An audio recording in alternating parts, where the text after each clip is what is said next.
شیعه‌ها آدم‌های بی‌نهایت ناخوب، توام کرده شده، آدم‌های لعنتی اند. اونا صحابگان را، صحابه‌های محبوب ما را منافق میگویند. 5 تا صحابی از اونها نجات می‌یابد که در وقت جنگ علی با معاویه بود. چقدر صحابه ها یگانه صحابه نجات می‌یابد، ماندگی همه رو منافق میگویند. منافق بودند. عایشه زانیه بود میگویند، والله اینا میگویند و در کتاب هاشون نوشته شدگی حتی بر روسی معاوضه کردن سر کردند در حق عایشه در یوتیوب هست. الله اونها را نابود کند و ان شاء الله یگان تا اونها را نمیماند. همان به اطمینان رسانده شده دشمن ها همه وقت در یگان تاریخ نیست که شما همراه ما ضد کفار جنگ کردگی باشد.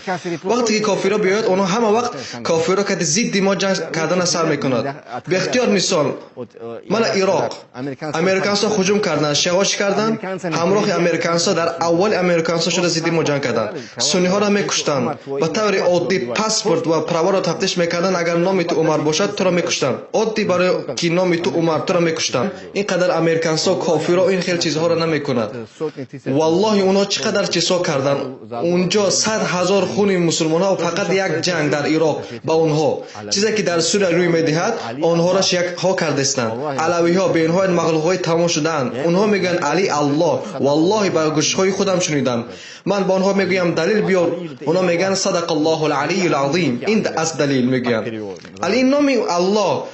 اونها میگن علی بزرگ، علی میگن این خیلی ترجمه میکنن. عموما هیچ چی را عمل نمیکنن، یگان قدر آداب ندارن. این خیلی شرطی ها که میگردن مردها زنها حجاب نمیپوشند، نماز نمیخونن. انا اینها حکمرانی میکردن در اونجا. برای همین وقتی که به حکومت علاقه میکردن چه خیلی این دولت اسلامیه، برای آنکه اونها کافرن و این شخصا در سوریه این چیزها را کرده ایستادن. اونها 10,000 مسلمان ها را میکشند. در اونها ترمز نیست، یگان خیلی وجدان ندارن، ناموس ندارن. در پادشاهی روسیه کافرها ضد ما جنگ میکردند چند سال، 100 سال ها. وقتی که امام شامل را اسیر گرفتن اونها او را آبروش نریزاندن کو، پاره نکردن کو. در اونهایی که حاضر پیدا شدن در اونها عموما نیست. میگن بگو لا اله الا بشر، یعنی بگو نیست خدا مگر بشر، یعنی پرزیدنتشون در نظر دارن. این کفره. در یوتیوب زبط هست سبحان الله تا سر شگرانیدن بگو میگن لا اله الا بشر و ایران نگفت و لا اله الا الله گفت و ایران زنده گرانیدن. حاضر این روح داده است.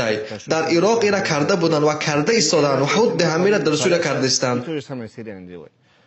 اونها میگن ایران این جمهوری اسلامی، اینا برادرهای ما، این یک رویه اسلامه. نه این حتی به اسلام نزدیک نمیبیاید. شیخ ابو اسحاق الحوینی هست صورت اونها را میکشاید. والدین ما کلان سالان اونها نمیدانند. اونها ممکن فریب خورند که اونها مسلمانند یا در یگان مذهبند. یکم اونها بینهای مذهب بسیار دارند، اثناعشریه، اسماعیلیه، زیدیه، جعفریه. در اونها مذهب بینهایت بسیار است. با یک امامیه این مذهب دولت اونها. شما تصور کنید شیخ ابو اسحاق خودش میگوید پرزیدنت ایران ایرانی ها را، شیعه ها را تبریک میکند به روز قتل عمر. اونها بیرام دارن روز قتل عمر ابن خطاب و پرزیدنت تبریک میکند. و ابوالعلا مجوسی آتش پرستی که عمر ابن خطاب را کشت در وقت نماز وای مقام دارد، آرامگاه وای را زیارت میکنند. والله بالله این حقیقت مشهور. این شکل مخلوق او را الله خوار کرد، لعنت کرد. مجوس آتش پرست عمر ابن خطاب را کشت. اونها به وی آرامگاه ساختند و زیارت میکنند. روز قتل عمر در اونها بیرام. این آدم ها به اینجا می بیایند الکی نزد محاجکالا گکتر زمین خریدن. اونها مرکز مدنی می سازند. بعد کتاب ها و دیسک هاشون دادن سر میکنند. ما باشه مسلمان ها گوشت یک دیگر را میخوریم، یک دیگر را علاو میزنیم، اونها باشن کار میکنند. در عقیده اونها توقی هست، منافقی. یک چیز را گفتن دیگر فکر کردن. وای به تو میگن ما عمر را نغز میبینیم با چهره خنده. وای وقتی به خانهش میخمان شدی با پیالت ممکن توف میکنن.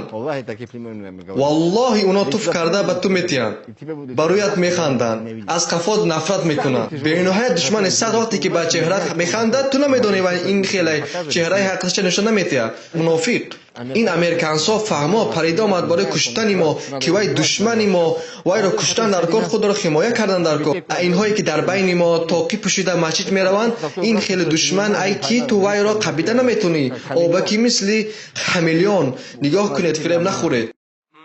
السلام علیکم و رحمت الله و برکاته. از همه ابونچیان شبکه ما خواهش داریم که به شبکه نوی ما ابونه شوند، زیرا که ما علاکه چندین بار است که از طرف یوتیوب شکایت میگیریم و اگر این گونه حالت دوام دادن گیرد ممکن است که شبکه از بین رود.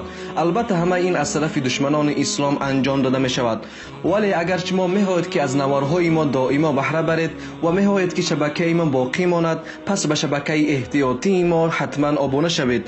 در این شبکه نو ما نیت داریم که نوارهای پیشین و این چنین نوارهای نو را نیز پخش کنیم. سراغه این شبکه را من در پایان همین ویدیو میگذارم. جزاکم الله خیرا و بارک الله فیکم.